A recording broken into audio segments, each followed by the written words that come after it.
नमस्कार, study checker में आपका स्वागत है। आज है 21 जून 2020। 21 जून 2020 के जितने भी करंट अफेयर्स के प्रश्न बनते हैं उन सभी प्रश्नों की हम डिटेल्स में बात करेंगे। साथ ही साथ वीडियो के लास्ट में आपसे एक प्रश्न पूछूंगा जिसका जवाब आपको कमेंट बॉक्स में देना है। और इस वीडियो में प्रमुखता से आप बाघ अभ्यारण्य और RIC के बारे में जानेंगे। बाघ अभ्यारण्य क्या होता है, कब इनकी स्थापना की गई, कितने बाघ अभ्यारण्य इस समय भारत में हैं, RIC क्या है, इसके अलावा कंपनियों के शेयर राइट्स इश्यू के बारे में भी इस वीडियो के अंतर्गत हम जानेंगे। वीडियो के लास्ट में आपसे पूछे गए प्रश्न का आप कमेंट बॉक्स में जवाब जरूर दीजिएगा ताकि हमें पता लगे कि आप पढ़ाई में काफ़ी इंटरेस्टेड हैं। तो शुरुआत करते हैं आज के पहले प्रश्न के साथ। RIC की मंत्री स्तर मीटिंग में 23 जून को कौन हिस्सा लेगा? तो इसका सही आंसर होता है जयशंकर।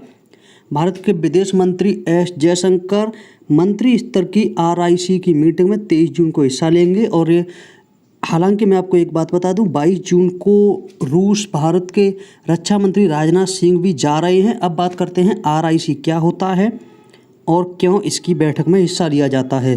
तो RIC रूस, इंडिया और चीन का एक समूह है, यानी कि सिर्फ 3 देशों को मिलाकर एक समूह बनाया गया है जिसका नाम है RIC, रूस, इंडिया और चाइना।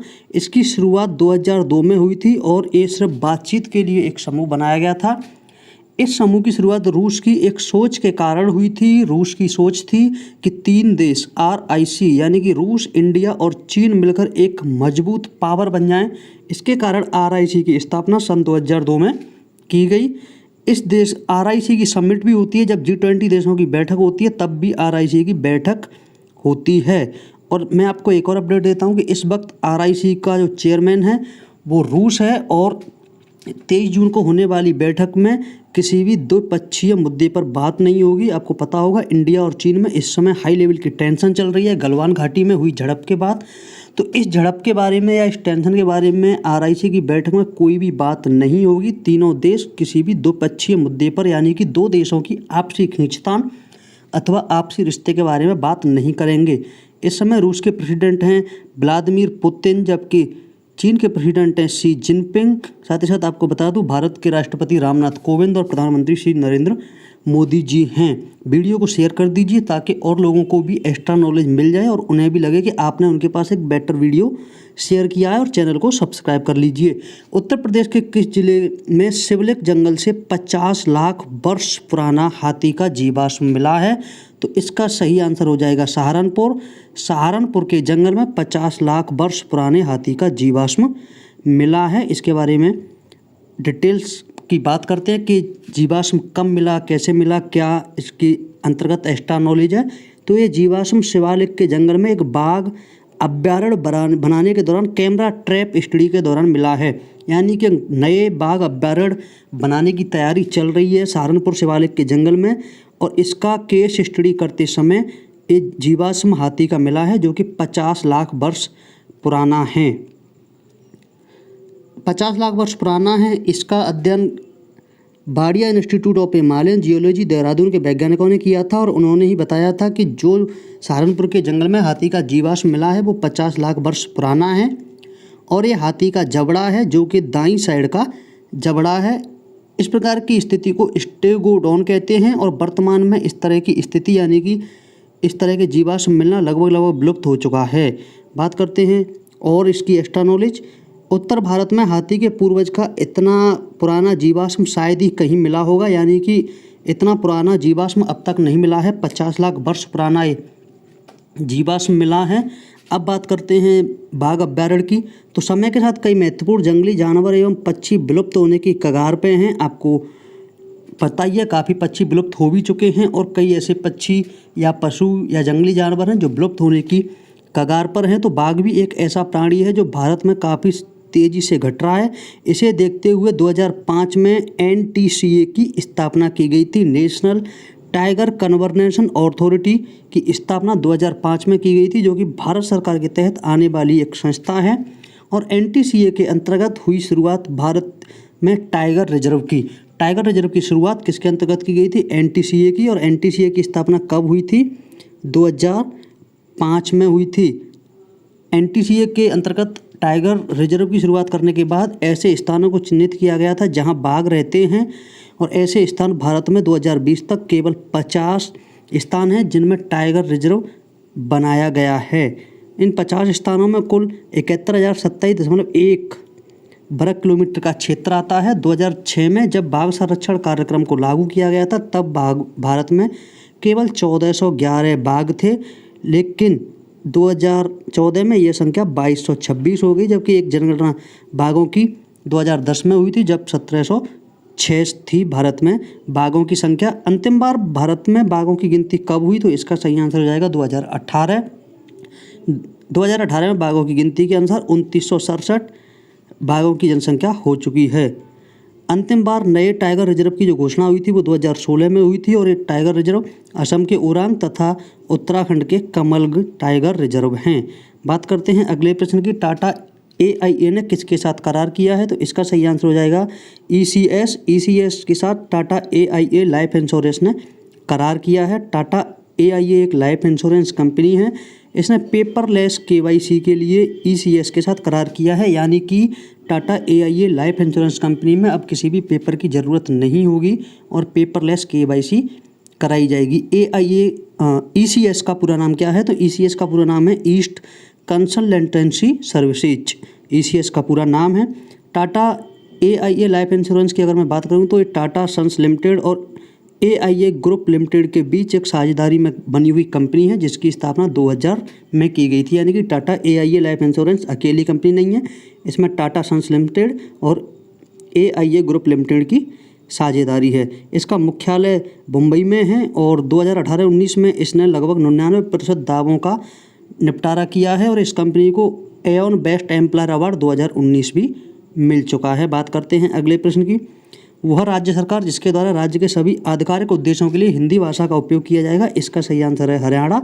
हरियाणा सरकार ने फैसला लिया है कि उसके सभी आधिकारिक उद्देश्यों के लिए हिंदी भाषा का ही प्रयोग किया जाएगा। हाल ही में यौन हिंसा उन्मूलन दिवस कब मनाया गया है, तो इसका सही आंसर होगा 19 जून। 19 जून को यौन हिंसा उन्मूलन दिवस मनाया जाता है, जो कि प्रतिवर्ष मनाया जाता है। और इसे किसके द्वारा मनाया जाता है, तो इसका सही आंसर होगा इसे संयुक्त राष्ट्र संघ द्वारा मनाया जाता है। क्यों मनाया जाता है, ये इसलिए मनाया जाता है कि हिंसाग्रस्त क्षेत्रों में हो रही यौन हिंसाओं के खिलाफ लोगों का ध्यान आकर्षित हो सके और इससे पीड़ित लोगों को श्रद्धांजलि दी जा सके। इसके लिए संयुक्त राष्ट्र संघ द्वारा प्रतिवर्ष 19 जून को यौन हिंसा उन्मूलन दिवस मनाया जाता है। संयुक्त राष्ट्र का जो मुख्यालय है वो न्यूयॉर्क संयुक्त राज्य अमेरिका में है और इसकी स्थापना 24 अक्टूबर 1945 को हुई थी और इस समय इसके महासचिव हैं एंटोनियो गुटेरेस, जो कि पुर्तगाल निवासी हैं। 19 जून को इसके अलावा राष्ट्रीय पठन दिवस भी मनाया जाता है। अन्य दिवसों की बात करूं तो 20 जून को विश्व शरणार्थी दिवस, 19 जून को राष्ट्रीय पठन दिवस, 21 जून को योग दिवस और 18 जून को गोवा क्रांति दिवस भी मनाया जाता है। इसका आप स्क्रीनशॉट ले लीजिए क्योंकि इसमें 4-5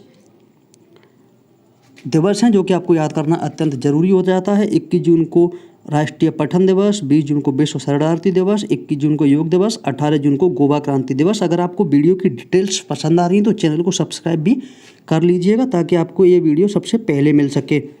मेरी कोशिश होती है कि आप 50+ करंट अफेयर्स के प्रश्न क्लियर कर सकें और इस वीडियो को देखने के बाद आपको अन्य किसी वीडियो अथवा PDF को देखने की आवश्यकता न पड़े, ऐसी मेरी कोशिश होती है। तो चलिए आगे प्रश्न की बात करते हैं।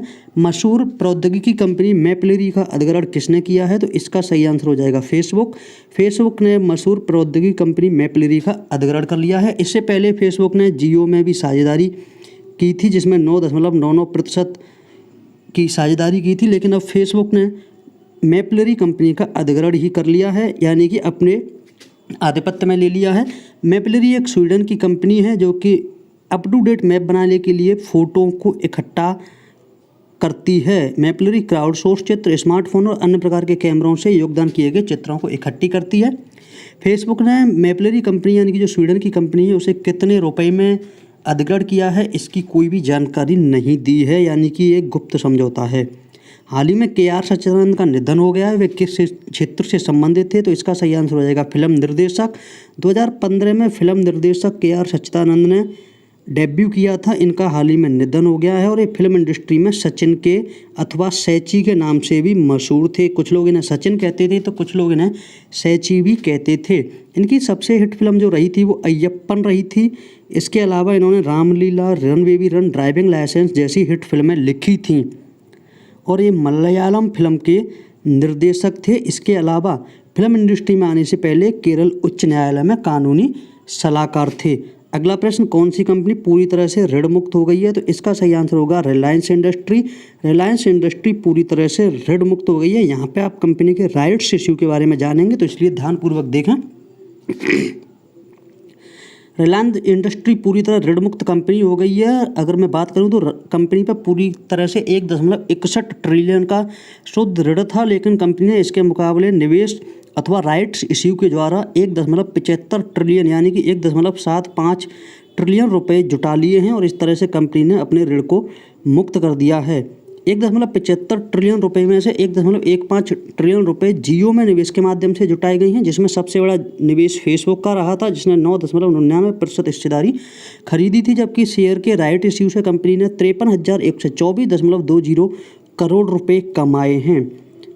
एक चीज़ और मैं आपको बता दूं कि मुकेश अंबानी ने कहा था कि 31 मार्च 2021 तक कंपनी को कर्ज मुक्त करने का उनका लक्ष्य है, लेकिन कंपनी ने उससे 9 महीने पहले ही कंपनी को कर्ज मुक्त कर दिया है। अब बात करते हैं राइट्स इश्यू के बारे में। शेयर बाज़ार में जो कंपनी लिस्टेड होती है, जिसका रजिस्ट्रेशन होता है, वह कंपनी राइट्स इश्यू ला सकती है और कुछ कंपनियां अपना कर्ज कम करने के लिए भी राइट इश्यू लाती हैं। राइट इश्यू के जरिए कंपनी में जो शेयर धारक हैं, जिन्होंने पहले से ही कंपनी का शेयर खरीदा हुआ है, वो और अधिक शेयर खरीद सकते हैं। ये कंपनी उनको मौका देती है जो कंपनी के पहले से ही शेयर धारक हैं। अगर आप कंपनी के शेयर धारक नहीं हैं तो आपको ये मौका नहीं मिलेगा। इसके तहत आप एक निश्चित अनुपात में शेयर खरीद सकते हैं, यानी कि अगर 1:4 का है तो अगर आप पहले से कंपनी के 4 शेयर खरीदे हुए हैं तो आपको 1 शेयर खरीदने का मौका मिलेगा। और अगर कंपनी ने 1:5 तय किया है तो अगर आपने कंपनी के 5 शेयर पहले से खरीदे हुए हैं तो आप 1 शेयर और खरीद सकते हैं। एक अनुपात कंपनी द्वारा तय किया जाता है, उसके द्वारा ही आप शेयर खरीद सकते हैं, उससे ज़्यादा नहीं खरीद सकते। इसके अलावा राइट इश्यू में कंपनी शेयर धारकों को कीमत में डिस्काउंट भी देती है, यानी कि अगर आपने 20% डिस्काउंट कंपनी ने दिया है तो जो शेयर 100 रुपये में मिलेगा वो आपको 80 रुपये में मिलेगा। इससे आप आगे उससे भी महंगे पैसे में बेच सकते हैं। इससे आपका भी फ़ायदा होगा और कंपनी का भी फ़ायदा हो जाता है। कल मैंने आपसे एक प्रश्न पूछा था, चीन ने खूनी झड़प के दौरान हिरासत में लिए 10 भारतीय सैनिकों को 3 दिन बाद रिहा किया है। इनमें कितने ऑफिसर थे? इसका सही आंसर हो जाएगा 4। हालांकि इसके लिए भारत सरकार का कोई भी आधिकारिक बयान नहीं आया है, लेकिन ये द हिंदू ने अपने आर्टिकल में छापा है। इसमें 4 अफसर और 6 सैनिक थे। इसके अलावा मैं आपको बता दूं, गलवान घाटी में 15 जून की रात को खूनी झड़प के दौरान कर्नल सहित 20 भारतीय सैनिक शहीद हुए थे। 78 सैनिक घायल भी हैं, जिनका इलाज चल रहा है। लेकिन अब द हिंदू के हवाले से एक खबर आई है कि चीनी फौज ने खूनी झड़प के दौरान 10 भारतीय सैनिकों को हिरासत में ले लिया था, जिन्हें छुड़ाने के लिए भारत को मेजर जनरल स्तर की वार्ता करनी पड़ी थी। 18 जून की शाम 5 बजे भारतीय सैनिकों को चीन ने रिहा कर दिया था। ये रिपोर्ट द हिंदू की है, सरकार का कोई भी आधिकारिक बयान नहीं है। इन 10 सैनिकों में 6 सैनिक, 3 मेजर और 1 लेफ्टिनेंट कर्नल थे, जबकि सरकार ने बयान जारी करके कहा था कि उनका कोई भी सैनिक लापता नहीं है। लेकिन द हिंदू ने कहा था कि 10 सैनिकों को अभी अभी चीन ने छोड़ा है। चीनी के सैनिकों के बीच हुई झड़प में भारत के 20 सैनिक शहीद हुए थे। इसके लिए चीन ने 2 दिन पहले ही प्लान कर लिया था, ऐसी खबरें आई हैं। उसके अलावा चीन ने क्या कहा है? चीनी विदेश मंत्रालय की प्रेस कॉन्फ्रेंस में समाचार एजेंसी राइटर्स, यानी कि चीन की समाचार एजेंसी क्या है? राइटर्स ने चीनी विदेश प्रवक्ता चाओ लियोजान से घटना के बारे में पूछा है। अब 2 प्रश्न बन गए। सबसे पहला, चीन की समाचार एजेंसी क्या है? तो राइटर्स है। चीन के विदेश मंत्रालय के प्रवक्ता कौन है? तो चाओ लिजियान। तब चीनी विदेश मंत्रालय के प्रवक्ता ने कहा कि उन्हें कुछ कहने की ज़रूरत नहीं है, इंडिया ने LAC पार किया था। हालांकि इस तरह की खबरों का खंडन भारत सरकार ने किया है। इंडिया ने LAC को पार नहीं किया था, ये चीन का आधिकारिक बयान है। इसके अलावा मैं आपको एक प्रश्न पूछता हूँ आज का प्रश्न थोड़ा सा हट गया है, इसलिए आपको इस प्रश्न का आंसर कमेंट बॉक्स में जरूर देना है। लोक चित्रकला मधुबनी किस राज्य में लोकप्रिय है? तो इसका आंसर आप कमेंट बॉक्स में दीजिए। साथ ही साथ चैनल को सब्सक्राइब कर लीजिए, वीडियो को शेयर कर लीजिए। इस प्रश्न का आंसर मिलेगा आपको कल की वीडियो में। तब तक के लिए धन्यवाद।